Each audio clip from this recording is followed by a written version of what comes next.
Natin pong ihanda natin mga pag-isipan, Lord, para sa gawain sa gabi nito, Panginoon. Abitin po natin ng sanctuary.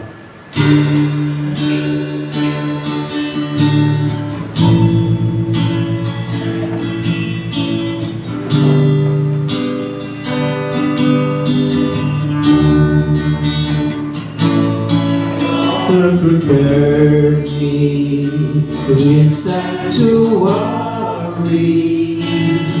pure and holy, tried and true. With thanksgiving, I'll be a living sanctuary for you.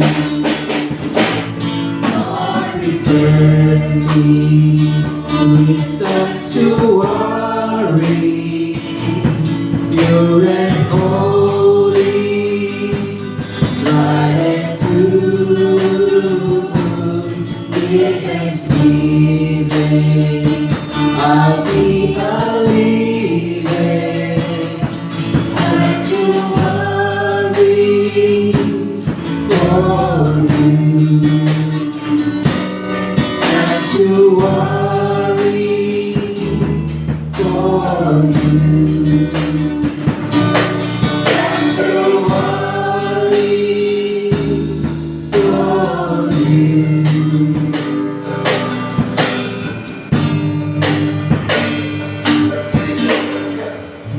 Awang Diyos ka, makapangyarihan na sa lahat. Panginoon, patuloy ko pa namin na pinupuri, Panginoon. Patuloy namin tinatas, Panginoon. Panginoon, sa gabi ito, Panginoon, ang alimutawad ang iyong presensya, Panginoon. Sa mga mga sabi ni Lord, sa aming pag-aaral, mga banyo ng nasalita, Panginoon. Ito namin namin, Lord, sa pangalan ng nasa Jesus. Amen.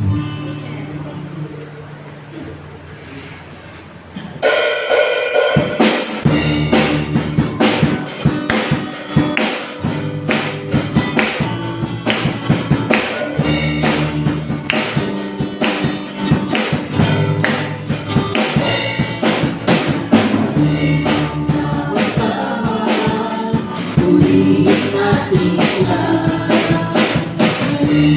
Sama-sama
me now under your wings. Cover me within your mighty hands. Hide me now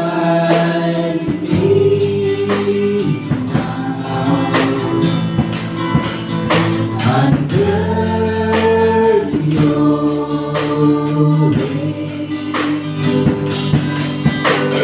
Cover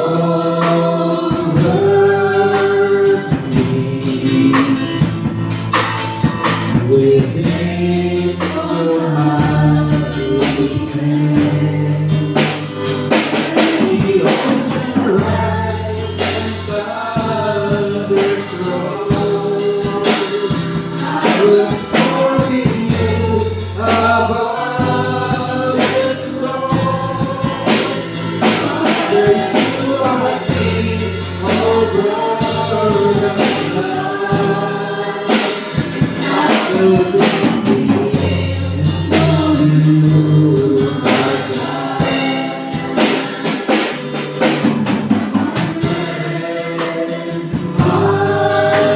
soul in Christ alone.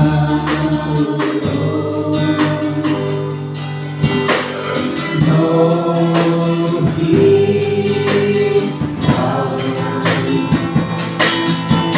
in quietness. The ocean rise and tides roll. I will soar with you above the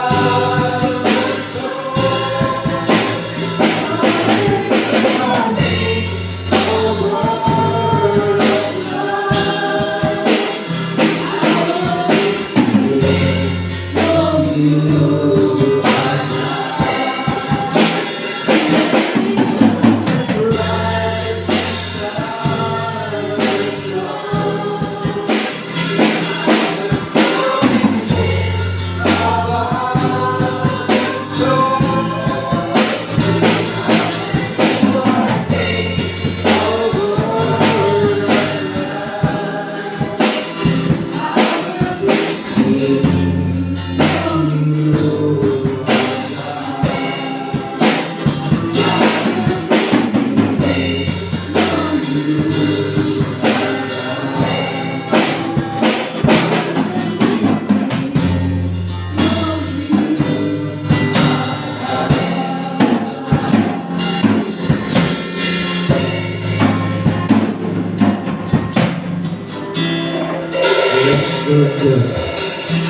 Amang Diyos na makapangyarihan sa lahat.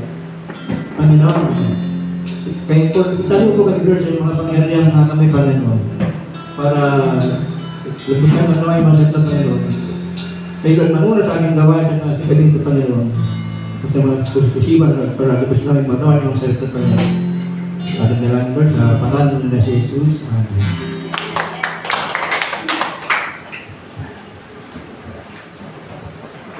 Mga kapatid, meron po tayong mga announcement sa ating sa IRM sa San Isidro po. Meron tayong worship service po every Sunday at 2 p.m. Sa mga kabataan po, every Saturday at 4 p.m. Ating pong dating na meeting service at prayer meeting po sa July 18. Sa ganatong alas 7 ng Magdabit. Ating speaker si Brother Ray Acosta, ang ating worship leader ay si Sister Mary Joy Totero, ang ating usher ay si Sister Patricia Laportesa, ang ating pang-testimony ay si Sister Susan Lasada. Sa ating pang-dating na Sunday service, sa July 14 po, mga kapatid, ganap na alas 9:30 ng hapon ng waga. Ang ating speaker ay si Pastor Manny Castro, ating pang worship leader ay si Sister Cristina Basa. Ang tithe offering po ay ang yung lingkod po. Ang usher po ay si Brother Albert Jacinto. Ang flower sponsor ay si Acosta Family. Meron po tayong 8 na community mission po every Saturday at 8 a.m.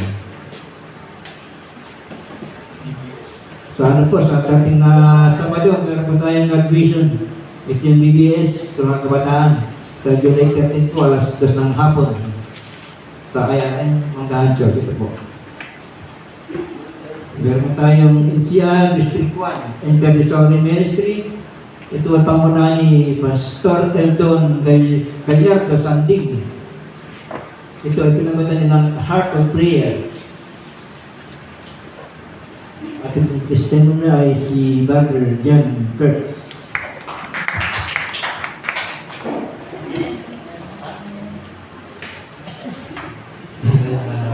Pampasko po yung suot ko. Mga po, siyempre, pinupuri ko at pinapasalamatan ng ating Panginoon sa aking buhay na pag-iingat niya. Di niya ako pinapabayaan sa kahit na ako po ay nakakaranas ng mga karamdaman po na hindi niya po ako pinapabayaan.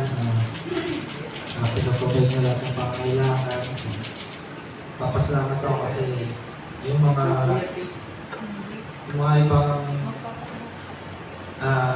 nasaan sa church, yun po yung maasahan na sa pagdaman ako yung hindi ako nawawala sa minsan yun nga po napapabayaan yung mga ibang gawain pero kahit nung pa man pinapasalamat sa Panginoon dahil kaya ibigay niya yung mga pangailangan ko sa mga lalagpasan ng mga pagsubok na dumarating sa aking buhay. Ayan po, dito.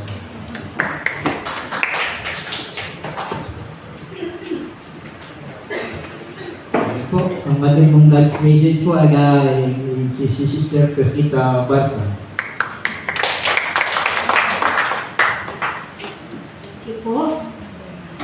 Sige po, magandang gabi po sa bawat isa po sa atin. Yung batiin po natin yung katabi natin, no? Hello po, good evening po sa bawat isa. Praise God po sa kabutihan po ng Lord sa atin pong lahat. Ngayon pong gabi yung verse po natin na pag-aaralan ay mababasa po natin sa Gawa 8, 4 hanggang 25. Ulitin ko po, tayo pong natin magsayo. Ang verse po ay mababasa sa Gawa 8, verse 4 hanggang 25.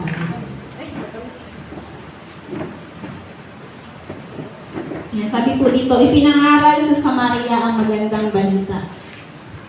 Ipinangaral ng mga mananampalatayang nagkawatak-watak sa iba't ibang lugar ang salita saan man sila magpunta.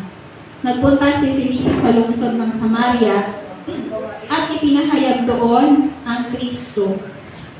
Nang marinig ng mga tao si Felipe at makita ang mga himalang ginawa niya, nakinig silang mabuti sa kanyang sinasabi. Ang masasamang espiritu ay lumabas sa mga taong sinapian nila at sumisigaw habang lumalabas. Maraming lumpo at pilay ang pinagaling kaya't nagkaroon ng malaking kagalakan sa lungsod na iyon. Doon may isang lalaki ang pangalan ay Simon. Noong una, pinapahanga niya ang mga Samaritano sa pamamagitan ng salamangka.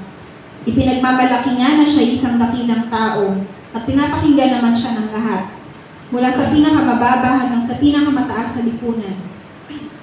Ang lalaking ito, ang kapangyarihan ng Diyos na tinatawag na dakila, sabi nila. Mahabang panahon din sila ipinahanga niya sa pamamagitan ng kanyang salamangka, kaya't siya'y patuloy na pinapakinggan nila.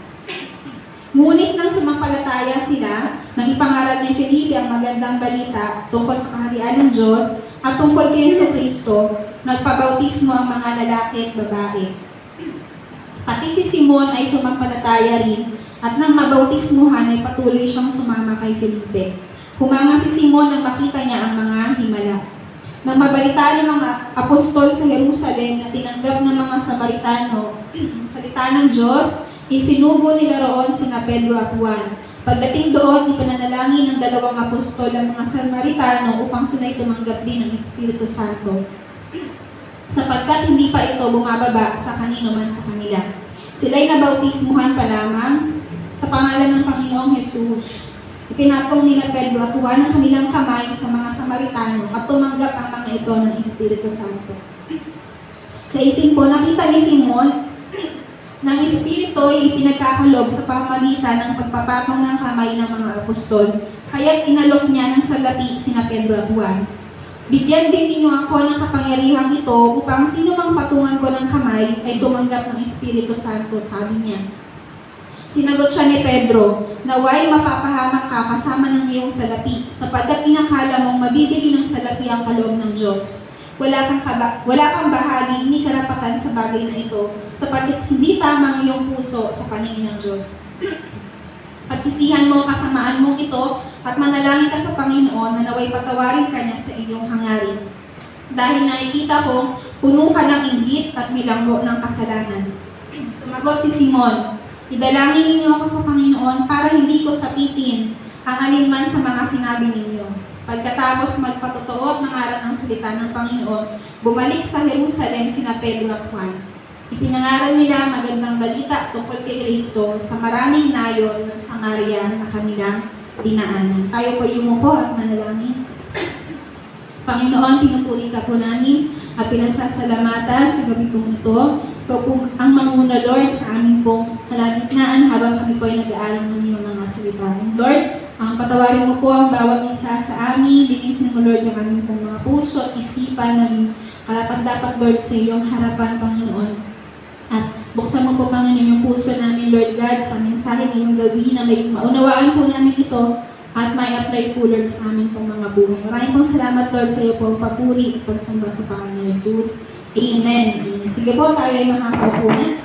At muli po, magandang gabi po sa bawat isa po sa atin. So sa ating pong binasang talata, nais ko pong ibahagi sa inyo yung mga katotohanan nais ipaunawa sa atin ng Panginoon na makikita natin doon sa buong verse na binasa natin kanina sa Gawa 8:4 hanggang 25. So una po natin tignan yung katotohanan na gustong ituro ng Lord doon po sa unang bahagi ng verse, doon sa verse 4. Muli ko pong babasahin. Sabi dito, ipinangaral ng mga mananampalatayang nagkawatak-watak sa iba't ibang lugar ang salita saan man sila magpunta. Nagpunta si Felipe sa lungsod ng Samaria at ipinahayag doon ang Kristo. So makikita natin dito yung word na o yung salitang nagkawatak-watak. Kung marinig natin yung salitang nagkakawatak-watak, parang negative siya, no? Kasi parang naghiwa-hiwalay yung mga alagad. Pero, tas pag naisip natin yung parang nakakalungkot naman na nagkawatak-watak sila. Pero sa talatang ito, ang ibig sabihin nun ay humayo sila, naghiwa-hiwalay sila upang pumunta sa iba't ibang dako para ipalaganap yung mabuting balita. Sa ibang salin naman, hindi nagkawatak-watak yung word na ginamit. Yung iba, dito sa isang Bible ko, ang sabi naman, nangalat. Ibig sabihin, they were scattered in different places para ipangaral ang salita ng Diyos. Nag-iba-iba sila ng lugar na pinuntahan upang mapabilis at mas marami yung makarinig ng salita ng Diyos upang mapalaganap yung mabuting balita. Sinagawa nila dito yung establishment and expansion of the kingdom of God, yung pagtatatag or pagpapalawak ng kaharian ng Diyos. So sa kasalukuyang panahon, ganito rin yung nais ng Diyos na gawin natin. Yung church natin, nagsisilbing training ground para may handa tayo sa paglabas at pagpunta sa iba't ibang mga lugar para i-share yung gospel. Hindi lang upang manatili tayo na laging magkakasama dito sa loob. Hindi naman masama yung lagi tayong magkakasama, which is maganda yun, pinapakita yung unity. Pero ang nais talaga ng Panginoon is to mag-scatter ang mga Christians para i-share yung gospel sa labas. And then pag na-share yung gospel sa labas, dadalhin sila dito sa loob para mas mag-grow at mag-deep pa sa kanilang pananampalataya. Nakita natin yung katotohanan dito na yung establishment and expansion ng kingdom ng Panginoon. Minsan kasi tayo mga Christians parang ayaw na natin lumabas, gusto mo na lang dito sa church kasi comfort zone. Natatakot ka ng lumabas or maghiwa-hiwalay kayo. Yung may nabuo ng mga, hindi naman sinasabi ng Bible na magkaroon ng mga pagkakanya-kanya. Iba naman yung pagkakanya-kanya sa paghayo ng iba't iba yung lugar na pinupuntahan. Kung mapapansin niyo minsan, di ba, pag may mga sabay-sabay na gawain, hinahati tayo ng mga workers natin. May pupunta dito, may pupunta dyan, para hindi natitigil yung pag-share ng salita ng Panginoon. So yung pangalawa naman pong katotohanan na makikita natin dito sa verse, muli ko pong babasahin, nang marinig ng mga tao si Felipe at makita ang mga himalang ginawa niya, nakinig silang mabuti sa kanyang sinasabi. Ang masamang espiritu ay lumabas sa mga taong sinapian nila at sumisigaw habang lumalabas.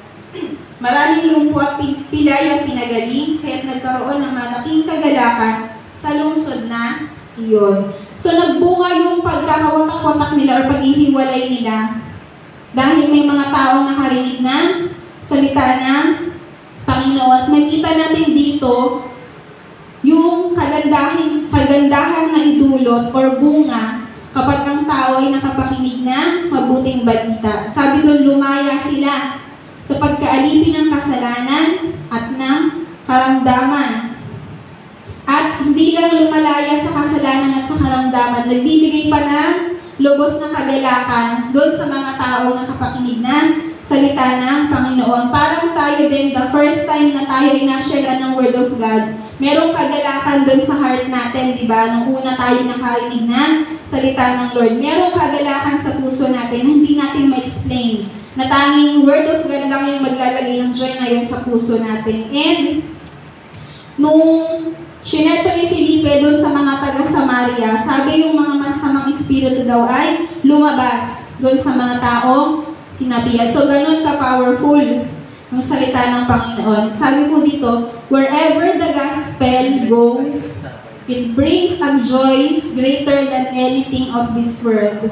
And it holds a power greater than the power of darkness. So, saan man dalhin, makarating yung salita ng Panginoon, meron siyang dala na maibibigay na hindi kayang ibigay ng mundo. At yung kapangyarihan nun ay mas matindi pa kaysa dun sa kapangyarihan ng kadiliman.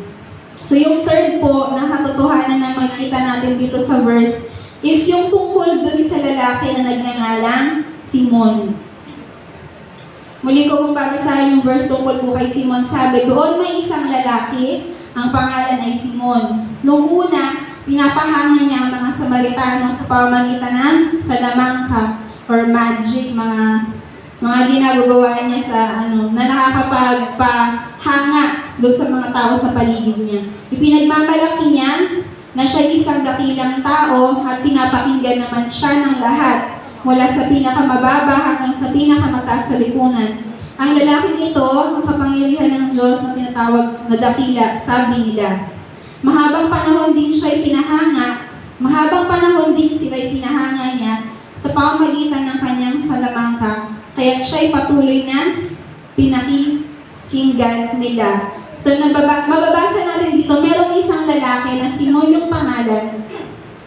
May ginagawa siyang mga bagay na nakakapagpamangha doon sa mga tao, pero hindi naman yun galing sa Panginoon. Parang self-proclaimed ba yung tawag sa ganun? Na inaano yung sarili niya na siya'y dakila, kaya nang gawin to. Kaya yung mga tao dun sa paligid niya, humahanga sa mga ginagawa niya.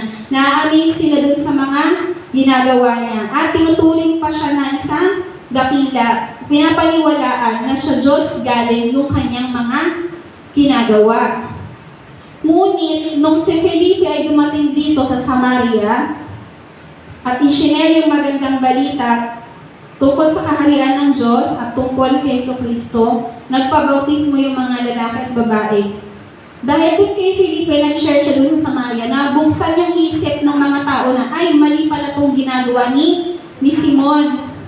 Yung kapangyarihan niya na paggawa ng mga salamangka, hindi nanggagaling sa Panginoon. So nakita natin yung bunga ng Word of God na naidudulot sa tao, no? Hindi lang siya nagpapalaya ng kasalanan, hindi lang siya nagpapagaling ng karamdaman, hindi lang siya nagbibigay ng galak sa puso ng tao, kundi binubuksan niya yung isip ng tao na makita niya yung mali sa paligid niya at mabuksan yung isip niya kung ano yung tama at katotohanan ayon sa salita ng Panginoon.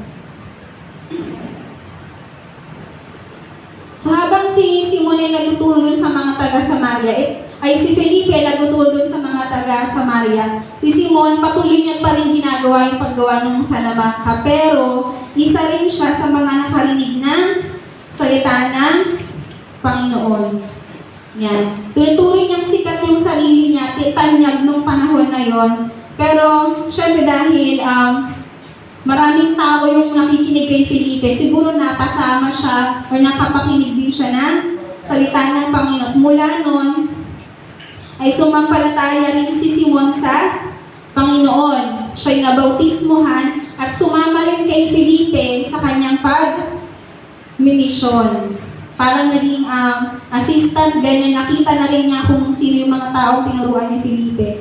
At habang patuloy siyang sumasama kay Felipe, nasaksihan ni Simon yung mga himalang ginagawa ng mga alagad sa pamamagitan ng kapangyarihan ng banal na Espiritu. So sabi kanina no, sa unang bahagi ng verse, may mga ginagawa din si Simon na kamangha-manghang bagay.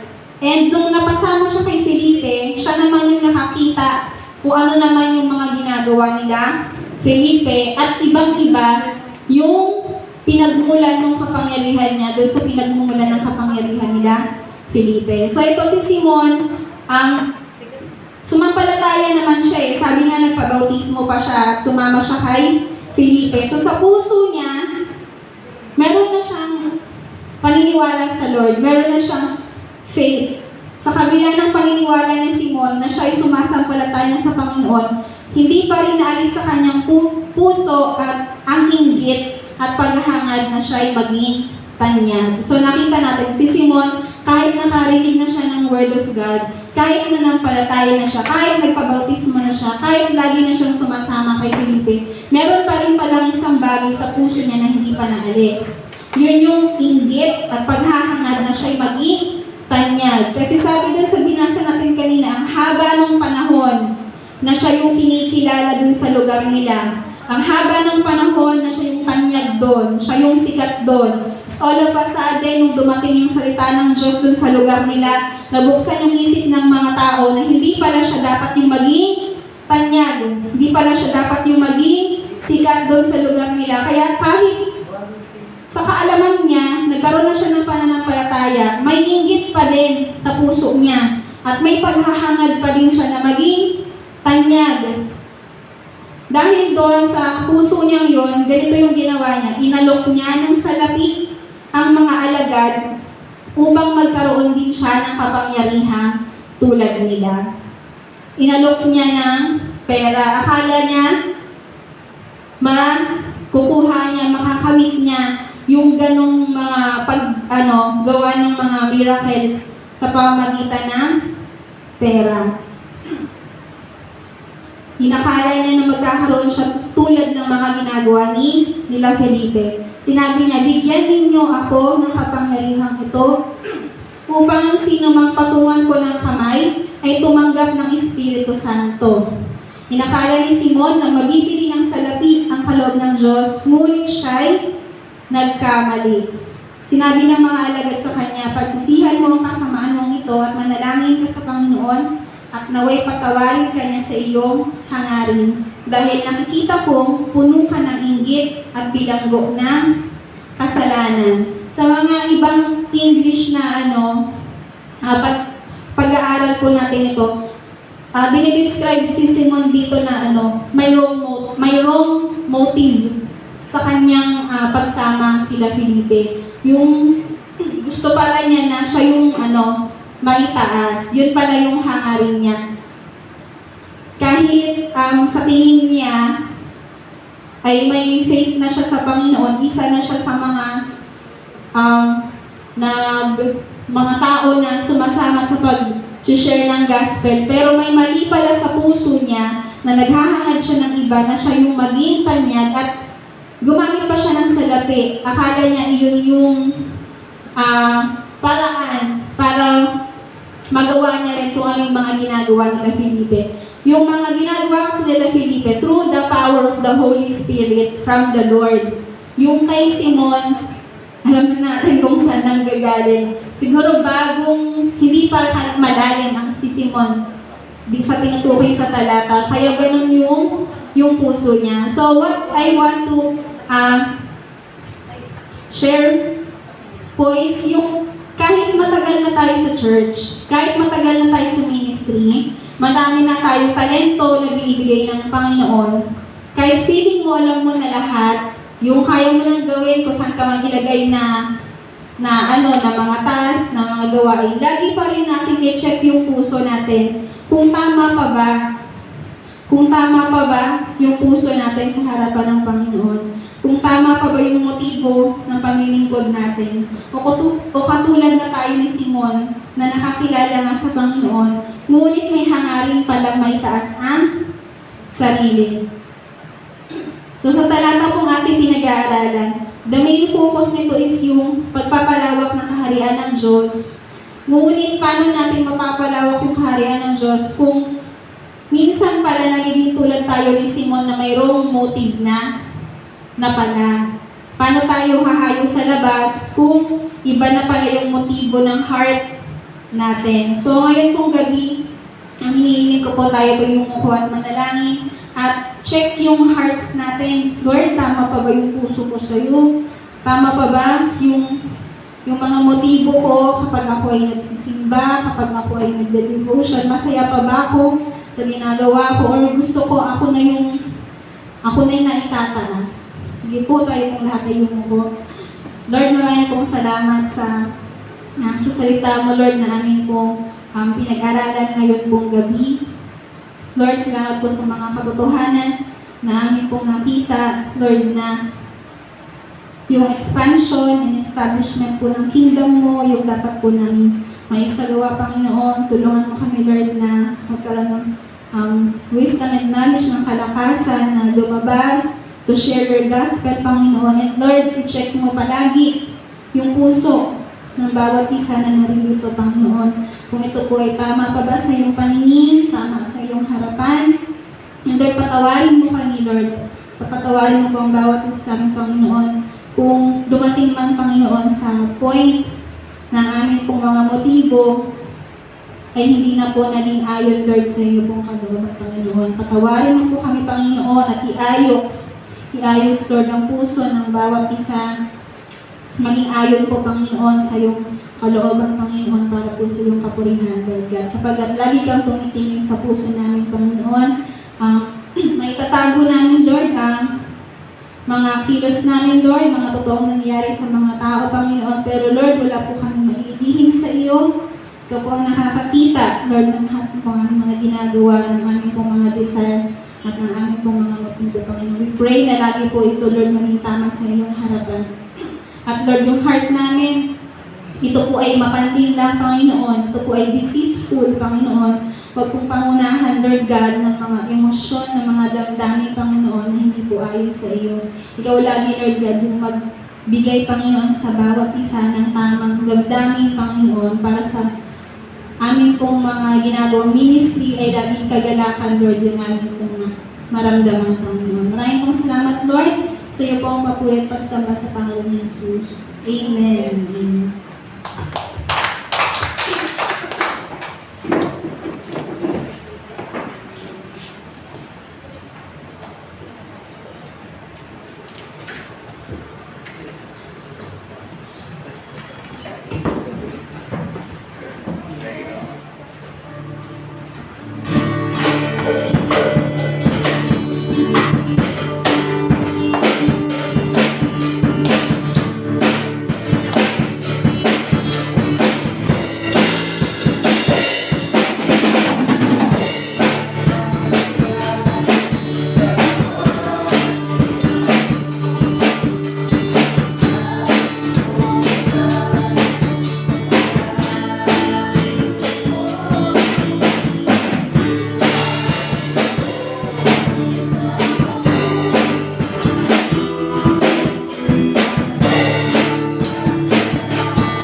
Blessings po.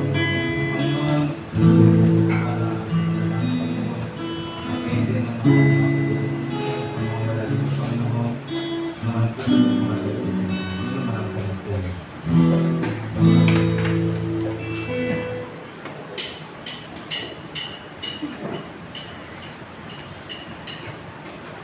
Ito, abigin ko lang yung ating closings.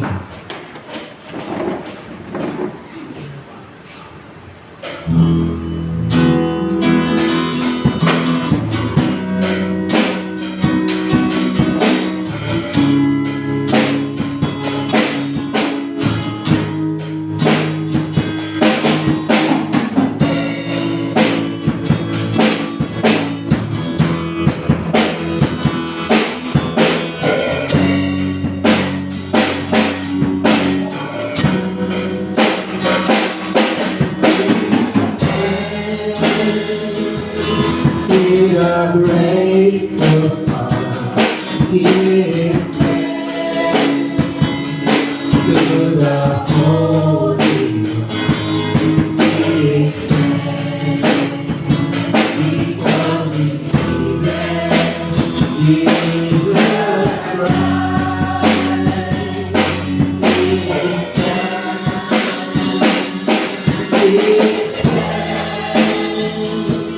We are grateful, Father, give thanks to the Holy One. Give thanks because Jesus Christ, His Son.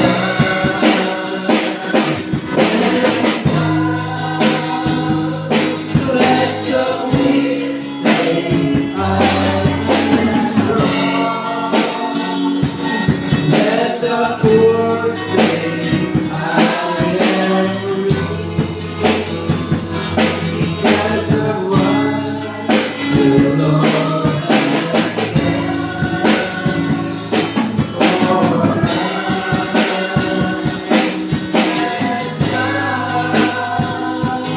Let the weak say, I am strong. Let the poor say, I am rich.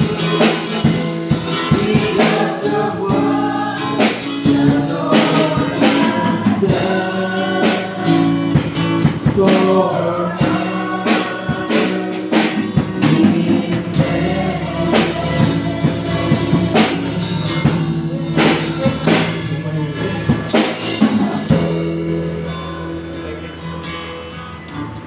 Give Di ba tayo po ay manalangin? Panginoon, salamat po sa Lord, natapos po namin gawain. Salamat po Lord sa itong mga salita na Lord, napakinggan ang aking mga kapatid. Patuloy mo pong pagpalain ang iyong mga anak, mananampalataya ng bawat isa. Patuloy mo pong palalimin, patuloy na palaguin ang buhay po namin, Panginoon, magamit mo lamang po sa patuloy na layunin mo po, Lord, na pinlano mo po sa aming pong buhay. Lord, patuloy mo pong bigyan kami ng kalakasan, Panginoon, sa anumang mga pagsubok, sa anumang mga, Lord, mga bagay na dumarating sa aming pong mga buhay. Ang iyong kapangyarihan, patuloy na sumangkap po sa amin, sa tulong at gabay ng iyong banal na Espiritu. At patuloy na, Lord, sa aming buhay, mabigyan ka namin lagi ng karangalan. Pagpalain ko po, Lord, ang buhay ng aking mga kapatid, ang kanilang pananampalataya, lalo pang lumalim, lalo pang tumatag, at dalangin ko, Lord, na naman yung mga, Lord, na pagsubok sa kanilang buhay. Ma-overcome po nila, ikaw ang Diyos na patuloy na gumamit, Panginoon, sa kanilang buhay, na maging bahagi, Panginoon, sa pagpapalaganap ng iyong kaharian dito po sa lupa. Halakot ng aking dalangin, Panginoon, ang iyong patuloy na pagpapala sa kanilang buhay, sa kanilang mga trabaho, sa kanilang mga hanap buhay. Pagkaloob po ni Diyos, O Diyos, ang kalusugan, Panginoon. At patuloy, Lord, mananasan kanilang lagi. Itinataas din po namin ang aming mga kapatid na nasa malig ng karamdaman, nakakaranas ng karamdaman, Panginoon.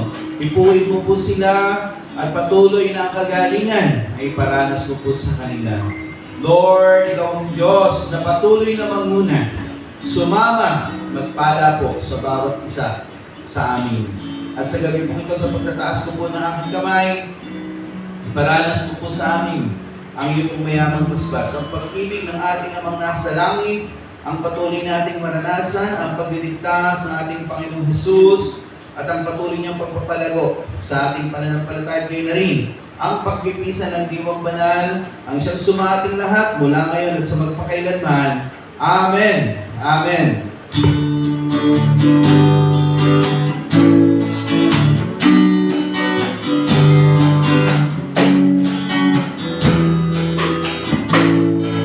The Lord bless you and keep you. The Lord make His face shine upon you and give you peace, and give you peace, and give you peace forever. The Lord be gracious to you. The Lord make His face shine upon you and give you peace, and give you peace, and give you peace forever. God bless you po.